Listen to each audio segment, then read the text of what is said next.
దేవుని నామానికి మహిమ కలుగు గాక. నా సాక్ష్యం ఏంటంటే ఒక వారం కిందటయ్యా అమ్మ గొడవడి ఊరికి వెళ్ళింది కదా. ఇక 3 నెలలు అయ్యి ఊరికి పోయింది. ఇక చాలా ఇంట్లో గొడవలే ఎక్కువ. నేను కూడా స్కూల్కి వెళ్ళకోకుండా ఆడ అన్నం చేసుకోలేక చాలా కష్టపడినయ్యా. పోరాన్నయ్యా ఒకని నాన్న ఏం చేయడు, ప్రతి ఒక్క పని నేనే చేయాలయ్యా. అందుకు ఎట్లా అంటే బాధపడినయ్యా చాలా. మా అమ్మని పిలిచినా కూడా రాలయ్యా. అమ్మ నా మాట కూడా ఎవరి మాట ఏంలే, వాళ్ళు పొమ్మనే ఎవరి మాట ఏంలే. మా తోదులు ఇంకా మురుకుడు, మా అమ్మ మాటకు లోపడి వద్దులని ఇంకా అన్నే పెట్టుకునేది. ఇక కానీ ఈ బుద్ధి ఆదివారం కదయ్యా.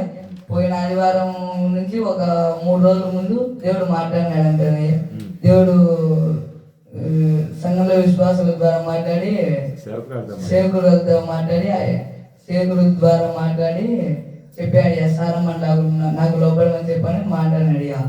కానీ మా అమ్మ స్టార్టింగ్ లో స్త్రీల కుటుంబం దోస్తని మళ్ళీ ఎగరగొట్టింది. అప్పుడు కూడా దేవుడి మాటకు ఒకరు భయపడింది. మళ్ళీ మన ఏమన్నా కొడతాడని భయపడింది. మళ్ళా దేవుడు మళ్ళా పదే మాట్లాడినాడు. సర్లే ఏమన్నా కానీ ఊరికాడ ఎంతమంది వద్దనే కూడా ఇవ్వకుండా దేవుని మీద భారం వేసి ఆదివారం వచ్చేసినాం. ఊరికి వచ్చాం. ఆదివారం అమ్మ వచ్చింది.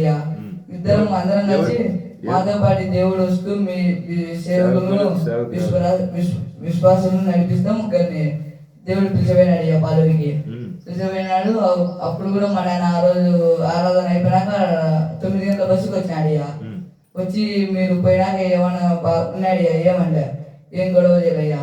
మామూలుగా అయితే మన ఆయన ఎవరన్నా బంధువులందుకు వచ్చి పిలిచి విడిచిపెట్టిపోయినా మరుసటి రోజు ఆ రోజు నైట్ గొడవ చేస్తాడు. కానీ ఈసారి వాళ్ళు ఎవ్వరు రాకుండా కూడా దేవుడే తోడొచ్చి మన ఆయన మనసు మార్చి ఏమనుకోకుండా మా అమ్మని పాలరికనే విడిచిపెట్టినాడు. కానీ మన ఆయన మారు మనసు పొంది రైట్ గా అసలు ఏమనకుండా ఏం గొడవ కాకుండా సమాధానంగా ఉన్నాడు. నిన్న మన నైట్ కూడా మా అమ్మ మన ఇద్దరు మొగలిచి ప్రార్థన చేసుకున్నారు. నన్ను కూడా పిలిచి నన్ను మా అమ్మ పిలిచంటే నాన్న వాడు పండుకొని మన ఇద్దరం చేద్దామని నేను పండుకున్నాయ్యా. వాళ్ళిద్దరే ప్రార్థన చేసుకున్నారు. వాళ్ళిద్దరే ప్రార్థన చేసుకుని వాళ్ళిద్దరే పండుకున్నారు. ఇప్పుడు గొడవలు వేసుకునేవారు ఎవరి బంధువులు ఎంతమంది వాళ్ళ అమ్మ నాన్న అక్క ఎవరు చెప్పినా వినారు. బెంగళూరు వాళ్ళ సొంత పెద్ద మావ చెప్పినా కూడా వినారు అనుకోరు. అట్లాంటి ఒక్క దేవుని మాటకు లోపడి దేవుడు ఏం చెప్పాడో మనైతే ఏమో మనకు తెలియదు. దేవుడు మన ఆయన మనసు మార్చిందే దేవుడు ఉంది మన ఆయన మార్చాడు. కానీ దేవుడు మాట్లాడి 7 రోజులు స్త్రీలు కూడా పెట్టమన్నాడు. దానికి కూడా మన ఆయన ఒప్పుకోవడాన్ని ఫస్ట్ భయపడినాయ్యా. కానీ మన ఆయన ఏమో దేవుడే ఉండి 7 రోజులు పెట్టేటట్టు కూడా చెప్పినాడు. 7 వారాలు పెట్టమన్నాడు. అన్ని కార్యాలు జరిగిస్తున్నాడు. ఏసైనే మాట్లాడించాడు. మీ కుటుంబంలో ప్రార్థన పెట్టబడితే ఏసై వచ్చి దిగి మాట్లాడినాడు. అదే అంకుల్ నేను అడిగా అంకుల్ చికెన్ ఎంత వస్తారు మన ఒక వారం 7 వారాలు అంటే టైం ఉంది కదా 7 వారాలు కదా వాళ్ళు వచ్చేది ఏదో ఒక రోజు పెట్టించామని అన్నాడు. 7 వారాలు మీ కుటుంబంలో ఇప్పుడు పెట్టినప్పుడు అంతా ఇప్పుడు ఎన్ని వారం అయింది? మొదటి వారం అయిపోయింది. మొదటి వారంలోనే మీ నాన్న వచ్చి ఏం చేశాడు? సేవకులంతా పరిచయం చేసినాడు. అది చెప్పు.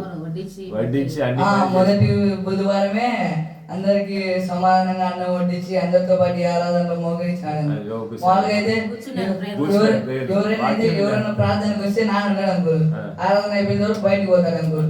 అట్లాంటి నాన్న ఇంట్లోనే లోపలే మోగరించి మంచం మీద చేతులు వేసి మోగరించి ప్రార్థన చేసుకుంటాడు అనుకోరు. నేను రమ్మని బయటికి రాలే అనుకోరు. జోసెఫ్ అన్న పిలిచమన్నాడు కానీ రాలే. మళ్ళా దేవునికి ప్రార్థన చేస్తే మా నాన్న వచ్చి కూర్చున్నాడు అనుకోరు. మందు తాగేవాడు అట్లా గొడవలు ఎప్పుడు కుటుంబంలో సమాధానం లేదు. ఏసఐ చెప్పి జరిగిస్తాడు. ఈ పరిచయం ఎవరు చేస్తారు చెప్పు? దేవుడే సియోన్ సంఘంలో ఏసఐ సింహాసనం వేసి కూర్చొని ఈ పరిచయం నడిపిస్తాడు. ఏ ఊరు అది? పాలూరు గ్రామంలో అంకుల్. యేసు మహారాజు పట్టణంలో అంకుల్. మనుషుల వల్ల ఎవరి వల్ల కాదంకుల్, దేవుడే నడిపించాడు అంకుల్. ఆమేన్. దేవునికి మహిమ కలుగుగాక. నేను పోయిన ఆదివారం అంకుల్ బల్లారాధనలు స్టార్టింగ్ లో ఊరికి పోకముందు మీరు ప్రార్థన చేసిన అంకుల్. కేవలం ఆరాధనలో నేను అభిషేకం పొందుకున్నాను అంకుల్.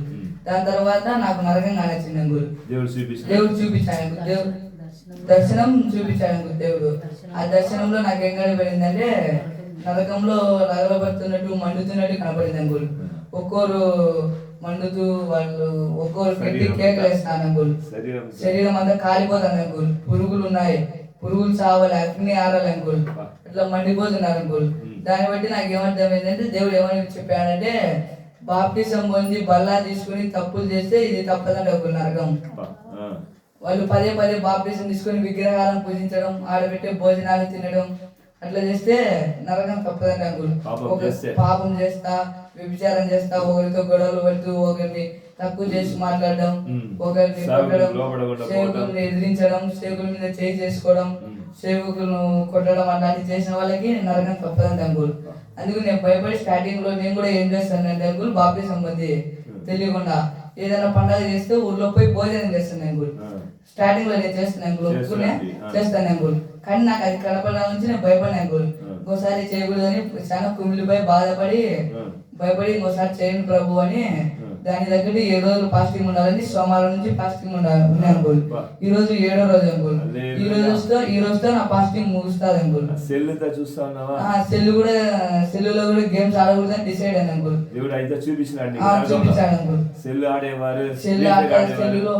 సెల్లులో ఫోన్ పే వేస్తా, డబ్బులు టాప్అప్ అది ఇది చేస్తా, డబ్బులు వేస్ట్ చేస్తా, ఇంట్లో ఎన్నో గొడవలు అదంతా చేయడం వల్ల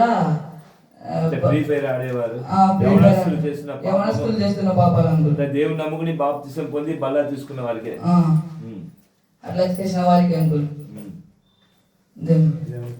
దేవునికి మహిమ కలుగును గాక. ఇప్పుడు ఈ వారం అంతా ఉపవాసం ఉన్నారు, ఈ వారం అంతా ఫాస్టింగ్ ఉన్నది. ఈ రోజు లాస్ట్ రోజు అంకుల్.